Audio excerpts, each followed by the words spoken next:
അപ്പൊ നമ്മൾക്ക് എന്തെങ്കിലും ഒരു വ്യത്യാസം ഒപ്പം കൊണ്ടുനടന്നുകൊണ്ട് ജീവിതത്തിൽ സന്തോഷിക്കാനുള്ള സാധ്യത ഒരിക്കലും സാധ്യത. ചിലപ്പോൾ അത് നിർത്തിയാൽ തന്നെ നമ്മുടെ ജീവിതം അത്ഭുതകരമായ മാറ്റത്തിന് വിധേയമാണ്. മഹാനായ ഇബ്നു അബ്ബാസ് റളിയല്ലാഹു അൻഹു പറയുന്നുണ്ട്, ഇന്നൽ ഹസനത റിയാഉ ഫിൽ വജ്ഹ്. ഒരു നന്മ ഒരുത്തൻ ചെയ്താൽ അവന്റെ മുഖത്ത് ഒരു വെളിച്ചം വരുന്നുണ്ട്. വനൂറൻ ഫിൽ ഖൽബ്, ഹൃദയത്തിൽ ഒരു പ്രകാശമാണ്. അപ്പൊ ഒരു നന്മ ഹൃദയത്തിൽ വെളിച്ചുണ്ടായാൽ സന്തോഷം ഉണ്ടാകുന്ന ഉറപ്പല്ല. വസഅതൻ ഫിൽ റിസ്ഖ്, അവന്റെ ഉപജീവനം അന്നത്തെ വരുമാനത്തിൽ ഒരു വർധനവുണ്ടാവും. വഖുവതൻ ഫിൽ ബദൻ, ശരീരത്തിന് ഒരു ആരോഗ്യം ഒരു ഉന്മേഷം കിട്ടിയമായി തോന്നുന്നതാണ്.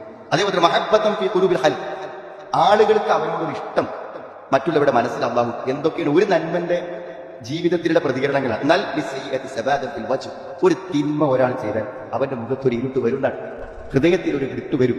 ഇത് ഖുർആൻ തന്നെ പറഞ്ഞ കാര്യമാണ്. അവർ സമ്പാദിക്കുന്ന നിമിത്തം അവരുടെ ഹൃദയങ്ങളിൽ കറ പിടിക്കണം. കറ പിടിച്ച് ഹൃദയം മുഴുവൻ കവർ ചെയ്യുന്നു.